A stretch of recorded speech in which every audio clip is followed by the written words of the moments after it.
Welcome to another episode of the Information Addicts Podcast. My name's Cassidy. I'm an information addict, and this is my podcast where I explore information, ideas, and beliefs and try to do those things more responsibly. Today, I have a conversation for you with my friend Justin Wells.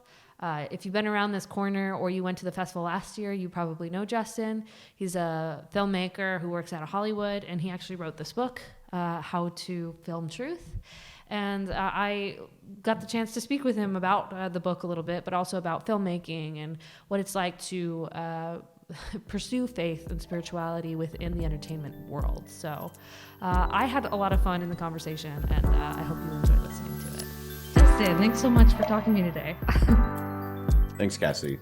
Last time I saw you was in Landau, Germany. Yes, it's been a long time. But it was so fun to get to meet you. And, you know, it's funny, you popped up on Paul's channel for the first time. And I was like, your name sounds so familiar. And yeah, it turns out I had your book on my shelf. And so it's... You already had it? Yeah, I already had Before it. You met? Oh, really? Yeah, you popped up on Paul's channel talking about like estuary and wanting to, you know, bring arts into that and filmmaking and that sort of thing. And I was like, why does that name sound so familiar? I had purchased your book when I was making my documentary. And so it was sort of funny. I was like, oh, it was kind of fun to be able to meet you and that sort of thing. But before we get too far, why don't you give a little bit of an explanation of who you are for people who maybe don't know you, haven't seen you on other parts of the internet?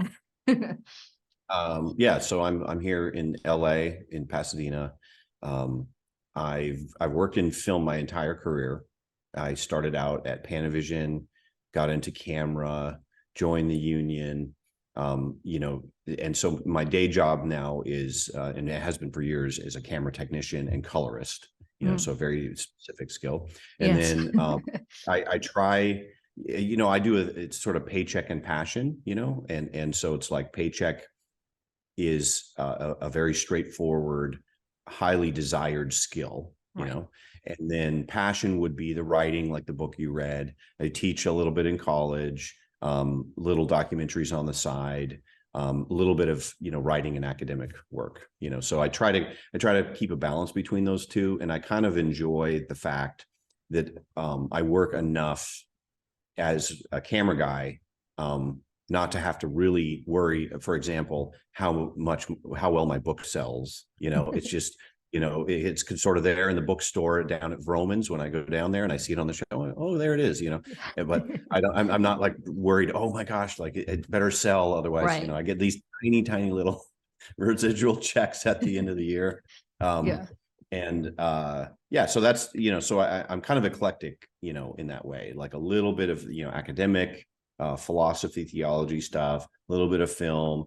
And then, you know, I've, you know, traveled the world working on movies because I joined the circus when I was just out of undergrad. I mean, what drew you to movies? I always love that question because, you know, it's not the most conventional career. So you like, there's generally this like passion that brought you in. So what was that for you that sort of like made you move towards film? Yeah, well, my grandfather gave me a camera. Well, I should say I stole his camera when I was 14 years old. He had a little Minolta camera, 35 millimeter camera. And one night I remember it, like he said, hey, look at this. It was after church one day, came over to our house. Look at this camera I have, you know, and we went out and we took shot our first roll of film.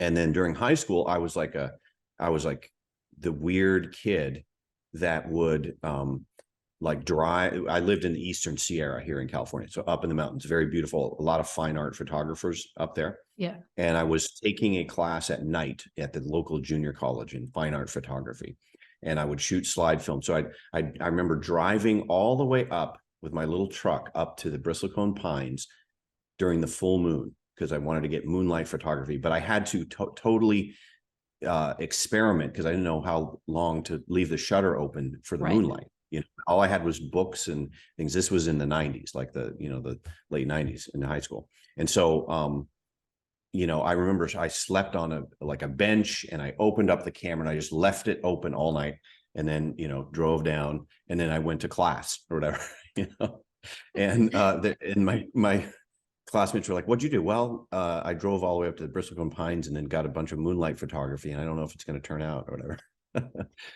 So it was like it was like the adventure of that, Yeah. like the adventure of like photography and stuff. And so Yeah. then when I went to college, it was sort of natural to be a film major, and it was a in college really it became, I realized that it's like a kind of a community, Hmm. because people collaborate and people write together and people do these little projects together, and um so it was natural for me. It's a lot of work. I mean, if I would have known, if you would have told me that I would be spending hours and hours and hours of tedium, of like on set, being quiet, waiting for things, waiting for the other departments to finish what they're doing so you can do your little job, or then maybe I would have, been chosen writing or something like a novelist or something, Done but something totally different. yeah, yeah, Yeah. No, the idea of filmmaking is so much more glamorous than the actual participation of it. It's a lot of hurry up and wait. And well, and I think something funny and that a lot of sort of aspiring filmmakers or even filmmakers today don't have the appreciation of is that film. Like that working with actual film, where I love the story of you going and you're like, I took all this photo, I don't know if it's going to turn out.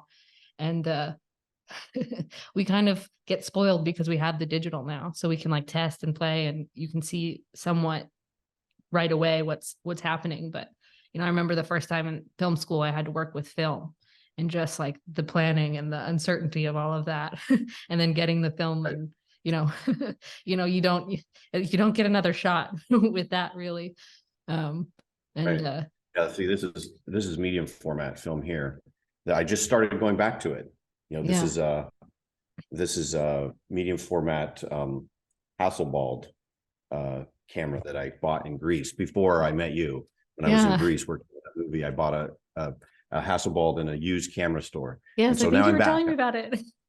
Yeah, Yeah. No, I actually really loved the experience of working in film. And then I edited the film that we did as well. And so you're watching and we didn't like actually edit it. We scanned it and edited it in programs. But yeah, just looking at the quality of those things and sort of the softness of it, you're like, oh, it's very beautiful. Yeah, it's a a lost art, the filmmaking. Well, great. Anything else you think you want to share about you or your background before we kind of dive in? no, let's dive in. Okay. So today we're going to talk about movies, and I I think probably documentaries, because I think we both have experience in that, and that's what actually your book is about. It's sort of um, like looking at documentary and like the spiritual aspects of telling stories. I don't know. Do you want to explain it a little bit? Um, Sure. yeah. Um, well, so my book came out of, I was a part of a group for years that would go to the Sundance Film Festival every year called the Wind Rider Forum.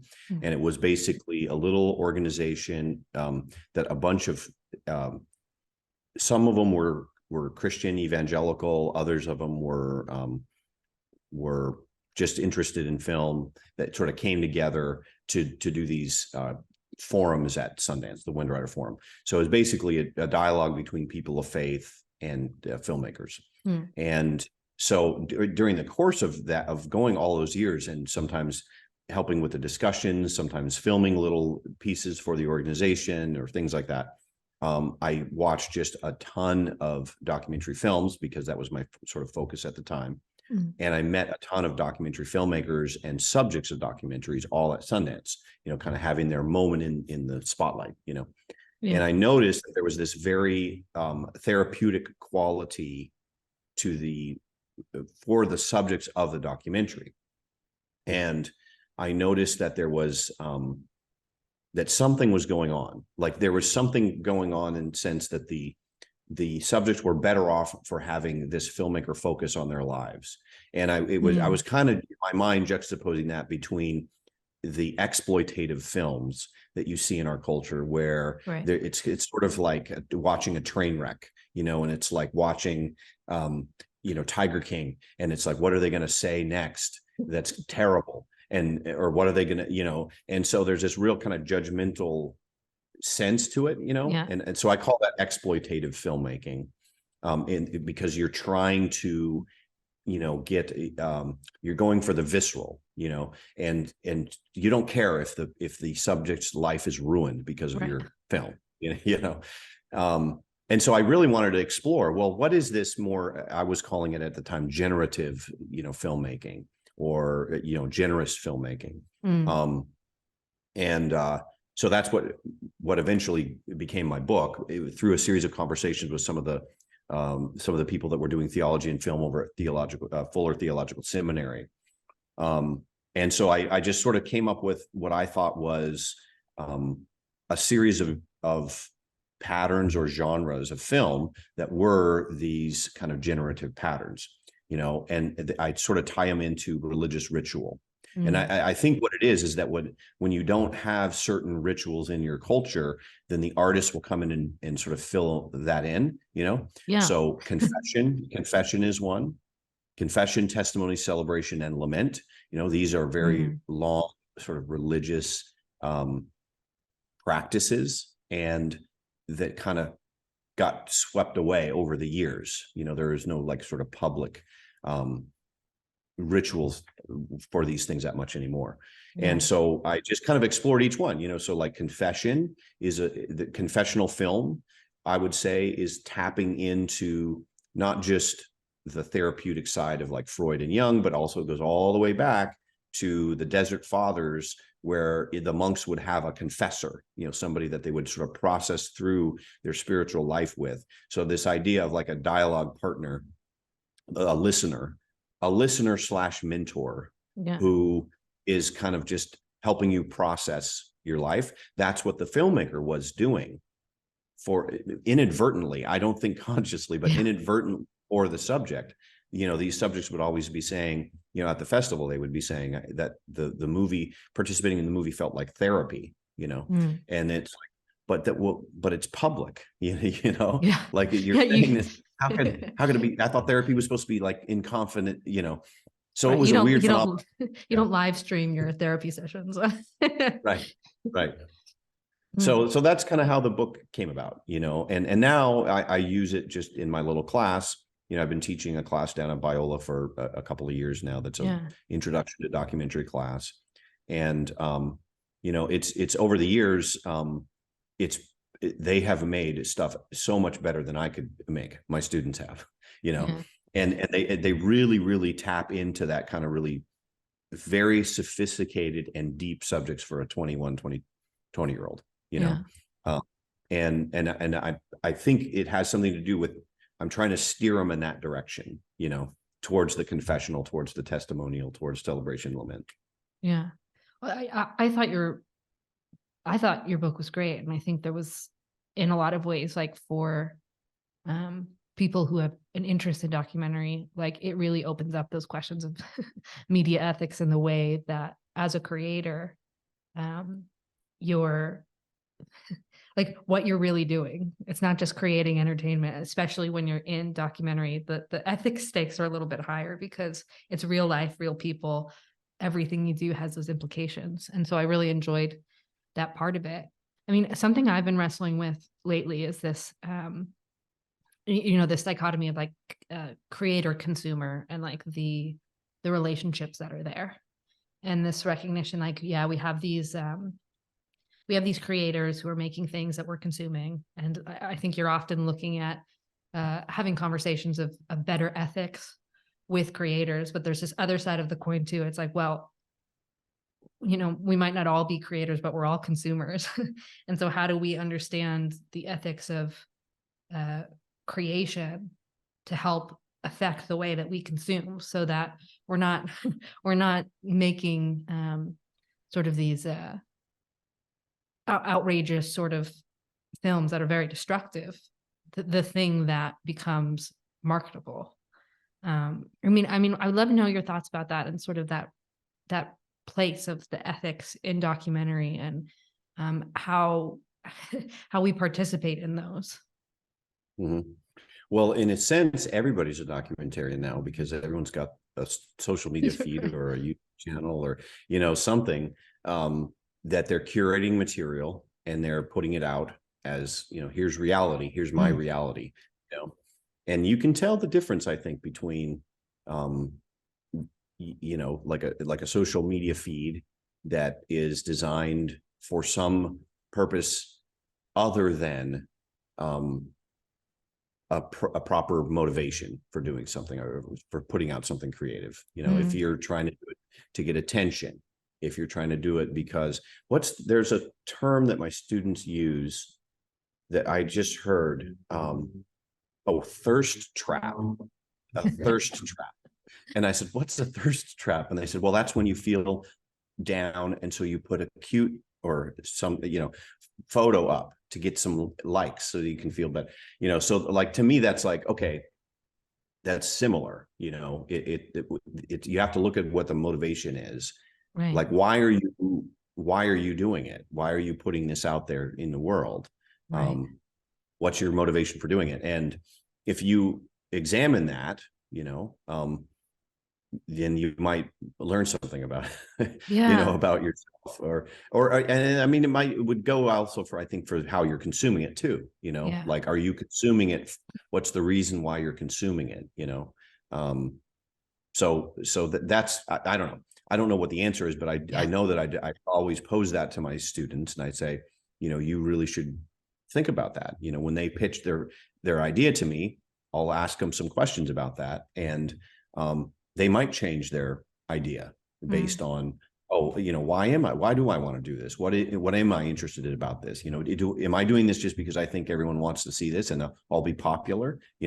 Or is there another reason? And I always try to kind of probe and dig down a little bit and sit Mm. and find there and say, I bet you have something that you're interested in that if you let it out, it'll make the world a little bit better. Like, Mm.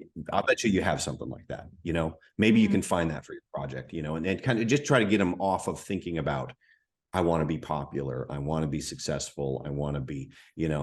because that just leads down this sort of weird road of, um, I don't know, everybody trying to please everybody else, or something, some kind Yeah. of, yeah.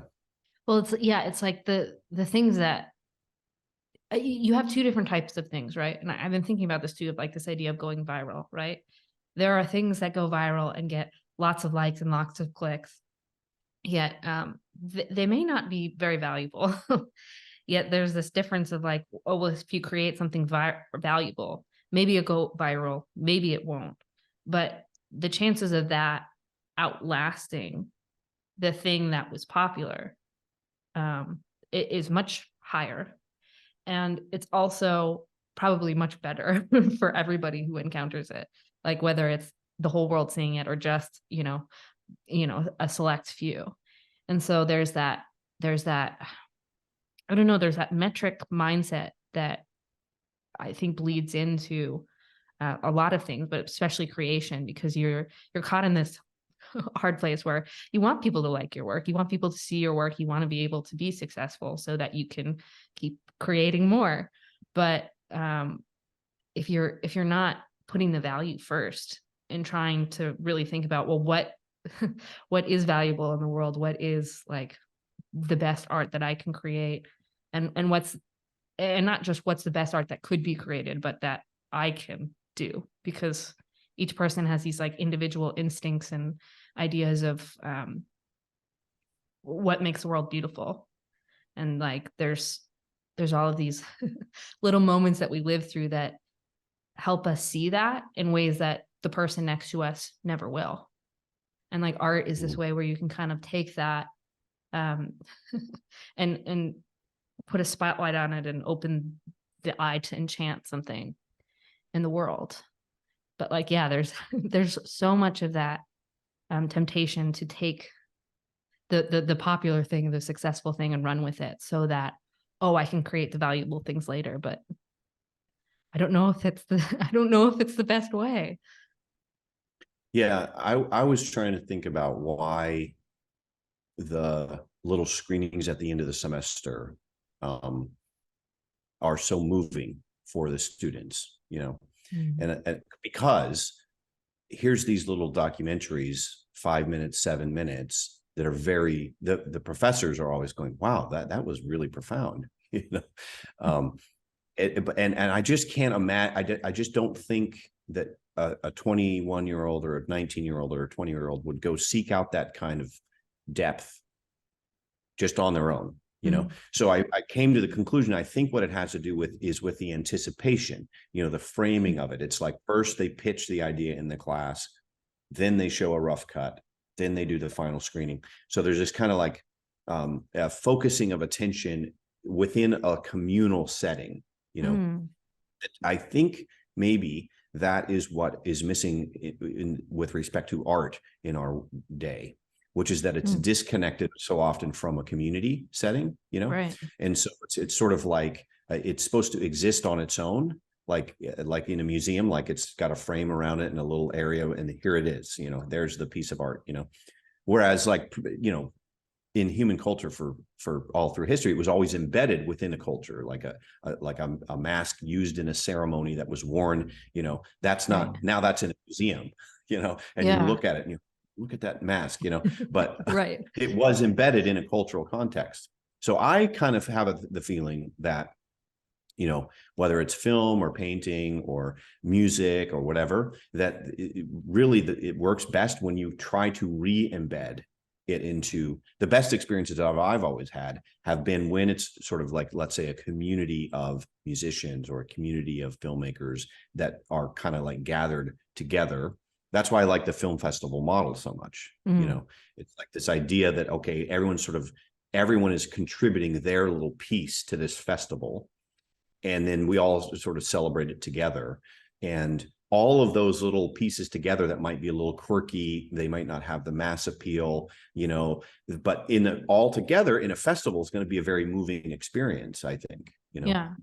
Well, and it gives it a place, especially short films, right? Like short films, they don't have, you're not going to generally stream them in a theater unless you are at a festival. And there's so many brilliant little short films that are, beautiful and quirky, and like you have all these different genres, and that ability to put them together and see these things, like it can be very inspiring and sort of like, I don't know, there's there's that beauty, and I think it exists in art communities, maybe I think more than just America, but particularly in America, where you want to see others succeed. And so when someone does something that like is like brilliant and interesting, like you want to be able to see that and go, oh my gosh, how can we do something? And there's a beauty of the filmmaking, that it's so collaborative and it builds up, and you can't really survive in it unless you embed in a community and find that way to participate in some way. I don't know if that Yeah. Yeah. No, I totally, you're right. I mean, I think like if you look at the history of Hollywood, all of those directors that came out of that went to film school together in the 1970s created that boom in the 80s. It was like Spielberg and Lucas and Zemeckis and Francis Ford Coppola and all those, and there was a sense of, they all felt like they were friends. I just saw Steven Spielberg put out an ad when Star Wars surpassed Jaws in all-time box office and says, congratulations, buddy. So, I think that there's a real sense of like, that's how it should be. It should be, you should think, well, that's my buddy, that's my friend. That's another person who does something similar, a similar art form that I do. Same thing with musicians. You'll see they'll collaborate together. They'll make albums together. I don't know. I think that that's when art is at its best. Yeah. Well, and it's interesting, the point of, the recognition that in some ways we're all sort of amateur filmmakers or, art curators with Facebook and things. And it's interesting to see how in some ways that's embedded in a community.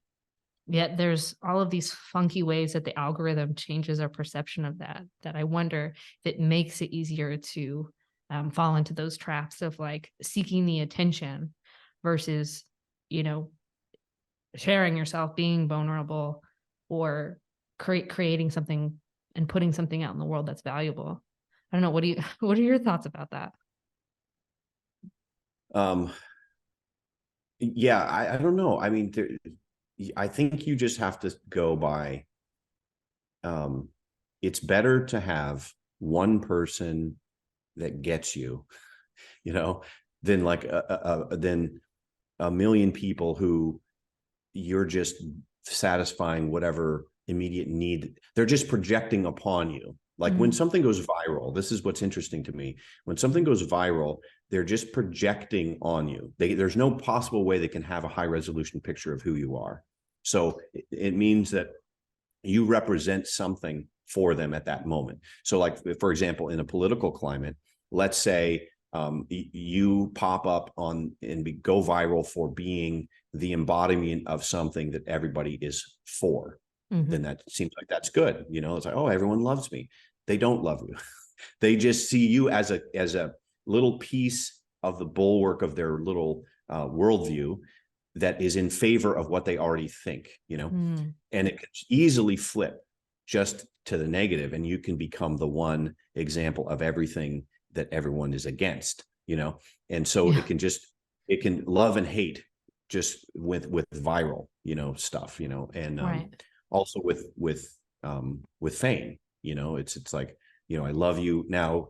Why are you still, you know, when like a washed up celebrity, you know, why are they still in the news? I hate them. It's like, what do you mean you hate them?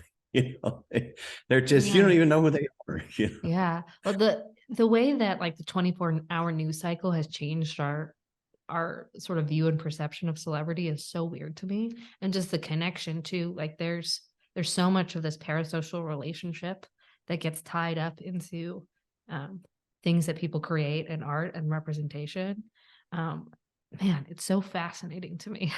And I think sometimes it makes it sort of daunting as a creator too, because there's this recognition of like, well, I don't think you can get out of the art that you create, especially if it's really coming from you and it's that passion project.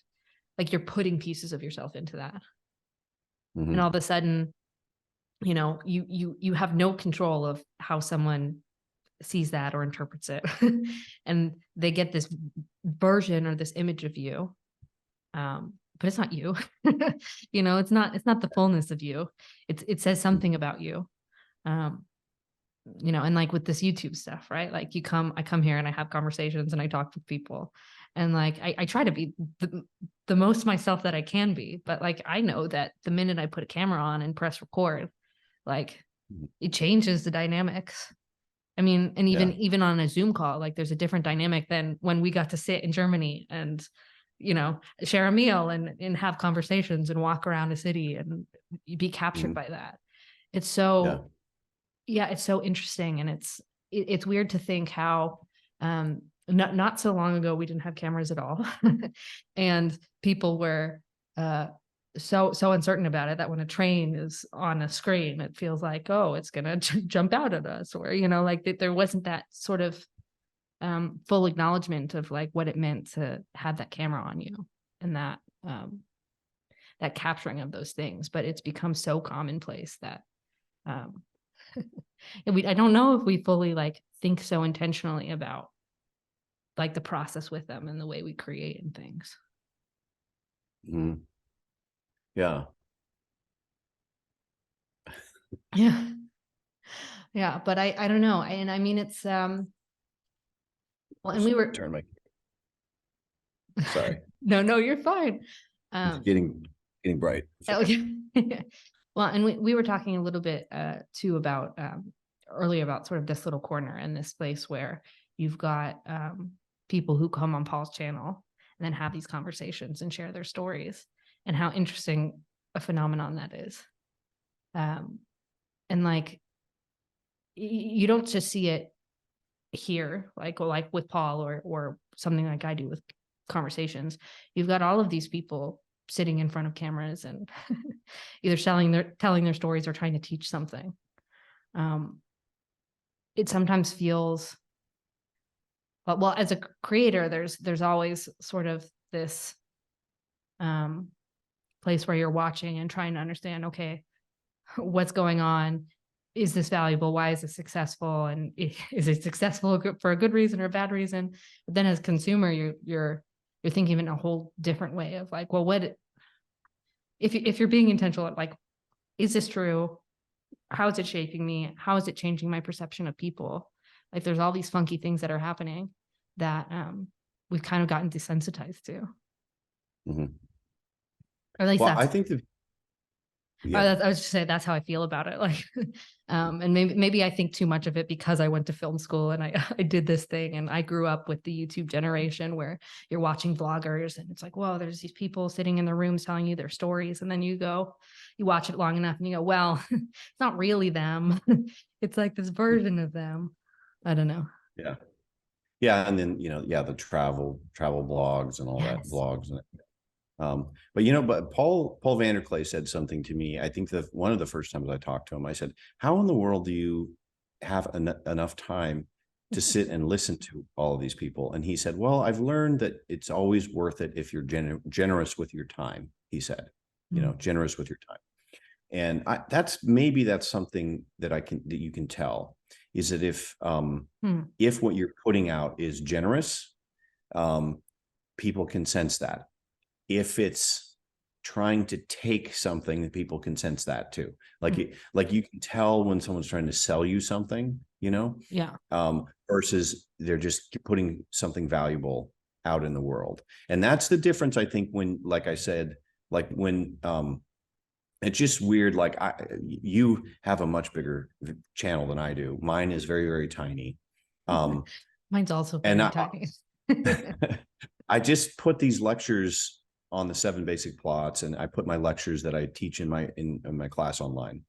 And it's mostly just, my students appreciate it because it's a little bit better than some scratchy recording that I recorded in the classroom when they're sick and they miss a class and they have to listen to it. It's just a little bit better done. And I put the video clips in and everything.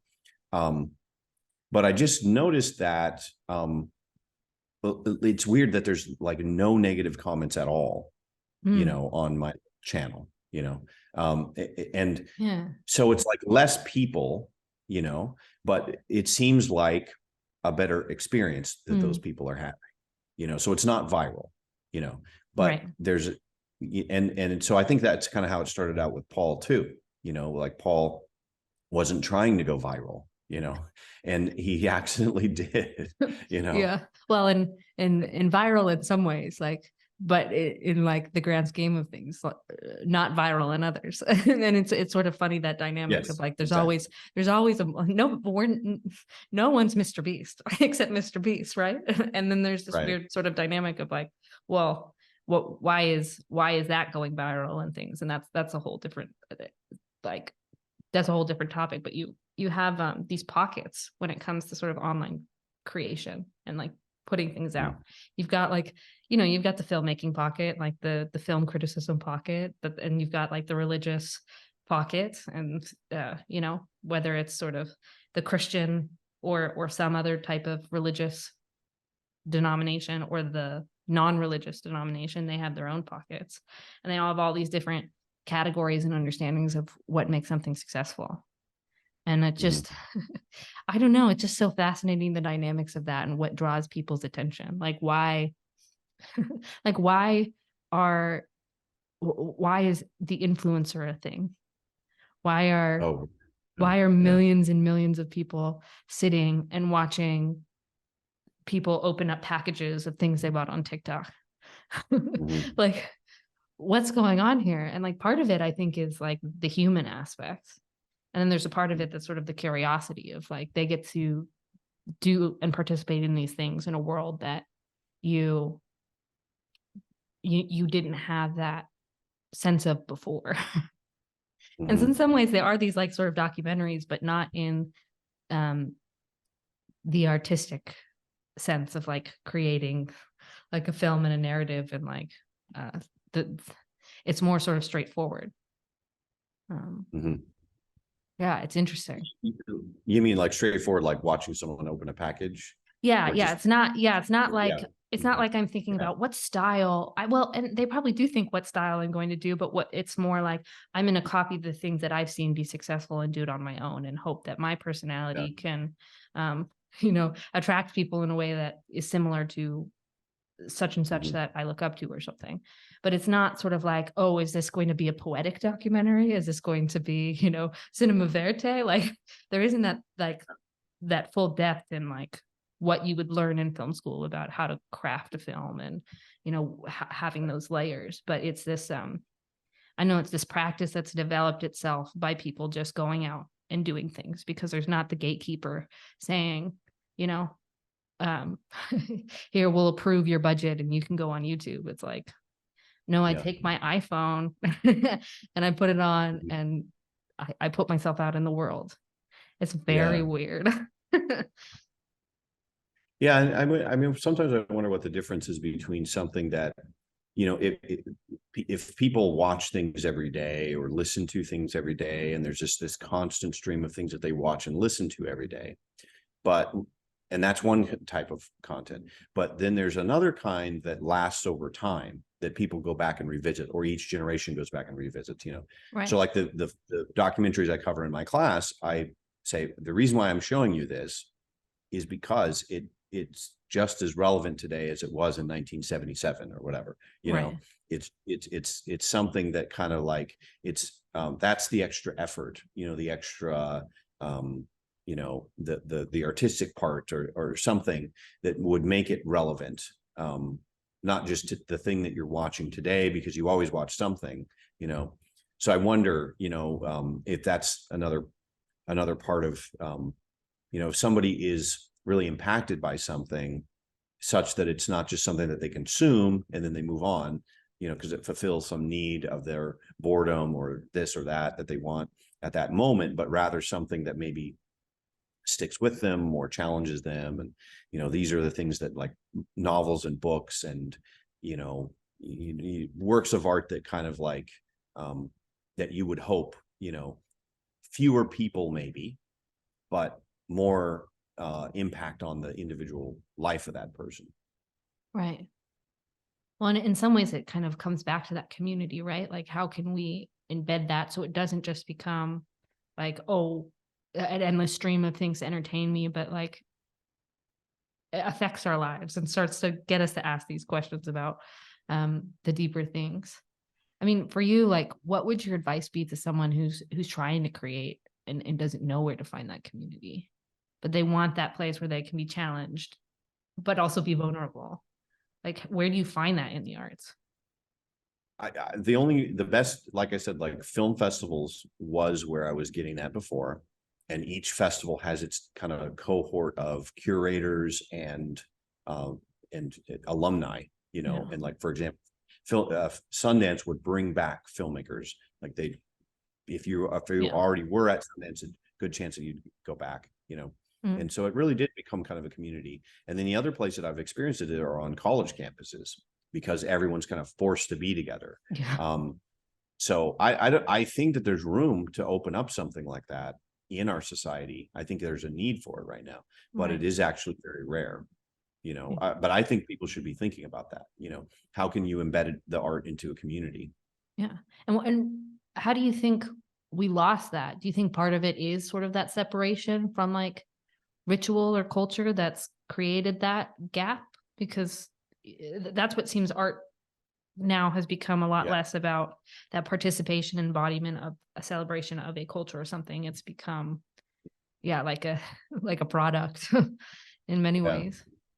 Well, you just don't realize what you lose when you like deconstruct a culture. When I was studying abroad in Orvieto, Italy, we were there with a sculptor, and the sculptor was taking us on a tour through the Duomo, through the cathedral. Mm. And he said, here, this is, these are frescoes from the 1100s, and now these are frescoes from Salvinieri, the Michelangelo contemporary.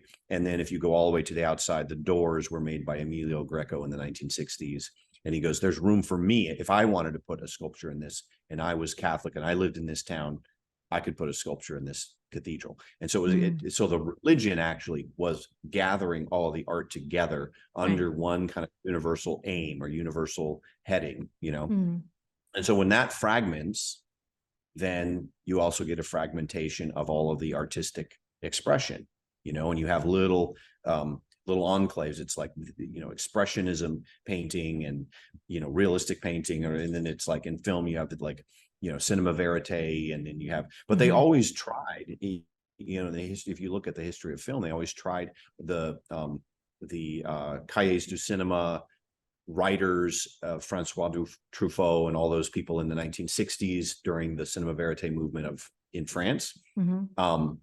They all wanted to be buddies, just like Spielberg and Lucas wanted to be buddies. People are always trying to make these communities, I think, and they'll find little ways to do it, like a combination of a film criticism magazine, a influential film critic or two, and then a couple of them making films, and then they all go see each other's films, and it kind of like becomes a little underground subculture in Paris.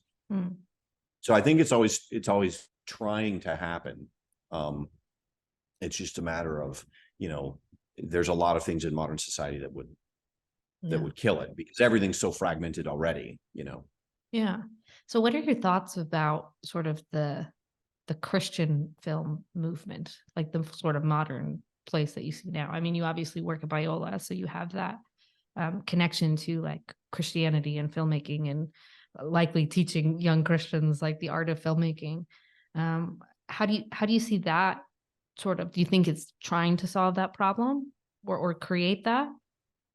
I'm not exactly sure what people mean by Christian films. I think usually they mean a marketing category, which is like the films are marketed to this demographic, and so it's like this is our target audience, and a lot of those are outside of Hollywood, and which I don't know any of those since I'm in Hollywood. I don't know any of those people or those filmmakers or exactly.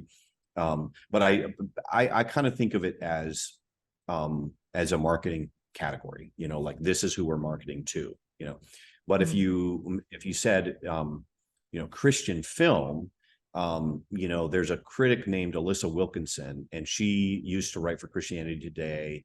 Now she's more of an independent critic, and she's the one who kind of is the central figure around which thoughtful religious folks interact over film, and so the filmmakers that sort of group considers Christian filmmaking would be more like Terrence Malick, Martin Scorsese, right? All of the Mexican filmmakers that won Academy Awards in 2012, 13, 14, 15, Alfonso Cuarón, Guillermo del Toro, there's a real sense of them bringing Catholic themes into their movies, and so in that sense, you'd say, well, these are just filmmakers that are using a certain style that is very, you might say, Christian, or bringing in themes like sacramentality, or the idea of the saints, or the process by which redemption is achieved within the story plot, but that's not considered Christian film because it's not marketed to the religious demographic. It's just in the general, film marketplace. So I'm not exactly sure how those two line up. There's a very, I would say that there's a small group of us that have studied theology and are in film, and we sort of gravitate more towards films that have these kind of Christian theological themes in them, right? Because sometimes that's actually more Christian than the films that are marketed to Christians. Right. If you look at the actual structure of the plot or the symbolism or et cetera, know. Yeah. Well, and there's like, and I mean, I grew up very sort of like evangelical, non-denominational Protestant. So we watched a lot of these films that I put in sort of these categories of Christian films, where it was like, it's either, about like very directly, like, like trying to get people to convert, or, you have like the tribulations movies that are very sort of, I don't know how much non-religious people would be interested in them, right? Or they're, and maybe I'm wrong in that. Maybe it's just my bubble, but there's that sort of movement of like, similar to like what you see in contemporary Christian radio, where you have these curated songs that, almost sound and look like what's coming out of, the secular industry, but all about, like, very clearly about God and Christ and all of those things. So you have like some things like, what is that? The Chosen, like being one of those that's like really directed at trying to like tell stories about Jesus. But then you look at that compared to some of these other films that do have these Christian themes in them, but yeah, you wouldn't call them Christian films. And so there's that like interesting dynamic in that category and that distinction that the circles that I grew up with, there was a lot of people who wrestled with them, especially if they kind of grew up in that space.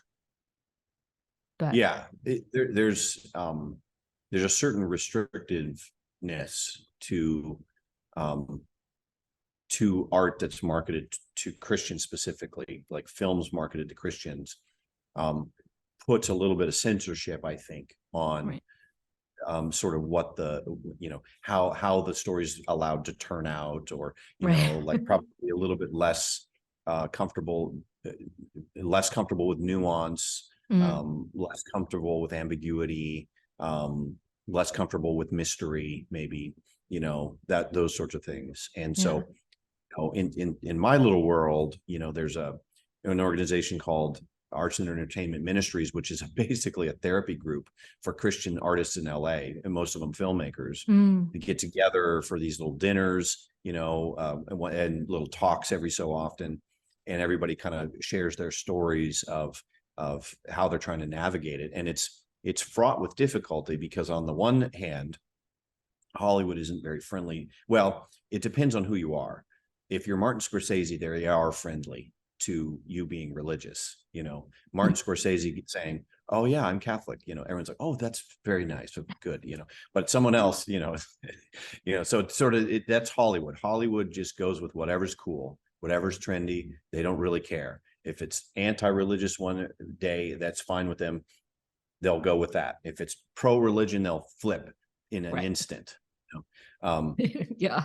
And so that's one, like like there is a certain cultural difficulty of being a person of faith in let's say a secular industry.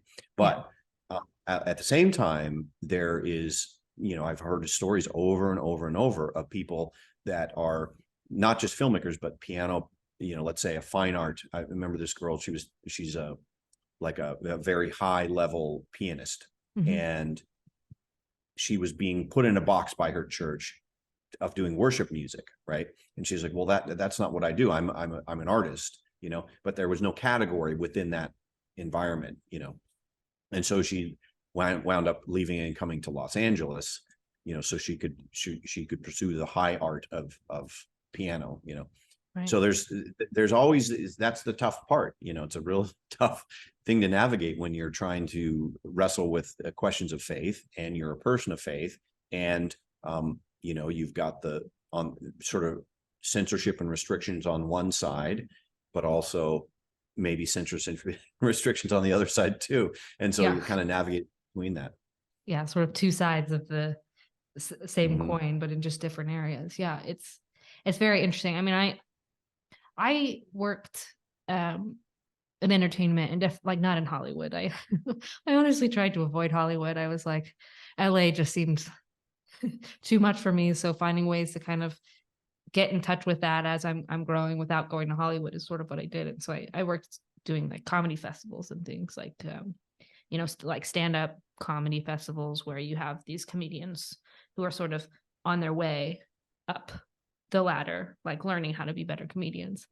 And there is a struggle with that of like being a person of faith. But what I found is that a lot of people were more open, willing, and interested in it than, sometimes you get this idea. And I don't know if it's different in LA because I was living in Arizona working in those. So it's more conservative religious place to begin with, but entertainment's entertainment.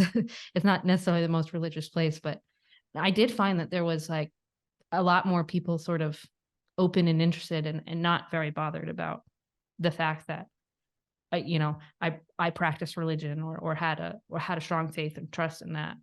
And it opened up a lot of really interesting conversations and sort of helped me kind of grow roots in a different way, because I had to think about it more seriously. Like you get the questions and the pushback more.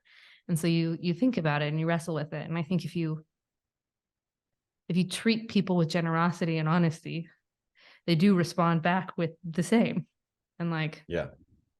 there's something beautiful about that. Mm-hmm. Yeah. I tell people that, when somebody is projecting a low resolution sort of thumbnail on top of you, you're under no obligation to confirm that for them. What you really should do is give them a higher resolution version of yourself. Mm. And so I usually say, there's an organization here in LA called Faith and Work LA. And it's all, friends of mine that I went to seminary with that now do theology of work. And so they'll do events for accountants finance and film as well, and what are the unique challenges of working in whatever that field is as a person of faith. And one of the unique challenges in Hollywood is that there is this projection of what a religious person is, that is laid over on top of everybody. But what I've found is that it's not that hard to get underneath that projection fairly quickly. And the way you do it, I think, is by just not engaging in the game. Don't answer. There's no reason to answer any question someone asks you when you know that it's just coming from that really low resolution space. Really what you should do is just avoid that sort of low resolution conversation altogether, and just sort of be yourself and talk about the things you want to talk about. Yeah. And I find that sort of does work, in the sense that it's getting to the point now where people are so far removed from religion that they don't even have any experience with it, Right. and so it's novel to them. It's kind of oh really, wow, what is that, like Kabbalah or something, like whatever, it's kind of like it could be the next cool thing, so yeah, I actually I don't think that living and working in Hollywood is hostile to people of faith. It's just that these projections happen that are very, very that are more fashionable beliefs, things that you will say because that's the trendy thing to say. I'll give you an example of the flip, right? Yeah. So in 2000, maybe 5 or something, I took the Robert McKee story seminar. He's the guru guy, spoofed in that movie adaptation, where he's all of these people from Hollywood will gather, and he'll do a 3-day seminar on writing, And I remember he was riffing, and he was talking, and everybody's rapt attention, and he turns around and he says, and another thing, religion is the biggest evil on the face of the earth, and everyone goes solemnly, clap. Yes, exactly. That's what we think too, and then it was literally the same people, but 10 years later, and I was in the Egyptian Theater in Hollywood, and Martin Scorsese was giving a talk about his new film called Silence. And he said, I try to do in my movies what I would have done if I would have gone to seminary to become a Catholic priest. And it was the same clap. It was, oh, yes, very good. It was exactly the same reaction, two opposite things, So then I realized, okay, so it's not, it's just the trend at the time. It's not really, if you want to connect to an individual person and get underneath all that, you can connect to an individual person. Yeah. Well, and I think that's a big part of it too, right? It's that connection with people, and all of a sudden, even if they have that sort of low resolution view on whatever idea it is, and it doesn't happen in just religious, it's the political too, whether your low resolution view of liberal, conservative, Christian, Muslim, whatever, but you meet a person, you engage them, you have that conversation, and then all of a sudden you find out this thing about them, all the categories crack, and all of a sudden you go, wait, hold on, maybe and it doesn't always work. There are some times where, people aren't willing to break out of that low resolution, but I don't think it's the majority. I think it's, maybe a loud minority. And even then, how often Mm. is that really taking everyone down when you can find a way to connect with humanity and, um, yeah, be that friend to each other as you're building that community towards the thing you're wanting. Mhm. But I know you have to go. You have a shoot later. But is there anything else you want to say before we kind of wrap up?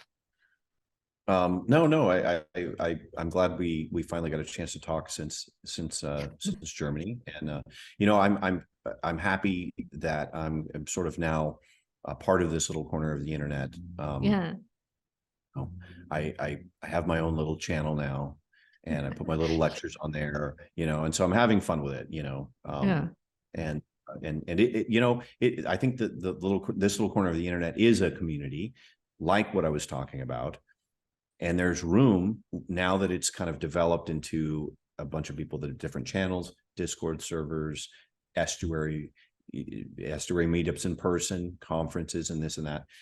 There is room, I think, for artists to start to re-embed their work within the community. mm, And so I don't know. I wonder if maybe there could be a film festival that's somehow associated with this little corner or something like that. yeah, So I think that I'm excited about the future. I think the possibilities are wide open.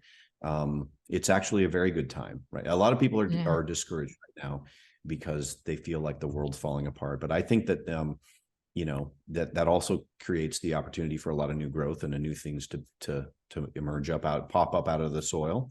yeah. So Like yeah. life is full of patterns of life and death, and sometimes things need to die Mhm. away and feel like chaos to bring forth life. And being part of Mhm. communities like this, it does feel like, oh, there's life coming that nobody is even Mhm. noticing. And so you kind of get a joy in the beauty of the life you see. So I'm glad you're part of the corner. And yeah, I hope you probably won't be able to make it to this year's festival, but I hope that I'm sure I'll be able to meet you again soon at some event in this. Well, I'm going to try. I will try. What I always say is, if I have no idea if I'll be working on a movie at that time, Right. you know, and so I never can make a plan until like a month before, or like even 3 weeks Yeah. before. I know for sure. Yeah. Uh, so you never know. I might be able to make it. Yeah. Well, that would be fun if you could. But well, thanks for talking to me today, and I'll let you go. But yeah, I appreciate the conversation. I thought it was really interesting. It's got me thinking. Thank you so much for watching. I have the link to Justin's book below if you would like to support him. But otherwise, I will close with the Serenity Prayer. God, grant me the serenity to accept the things I cannot change, the courage to change the things I can, and the wisdom to know the difference.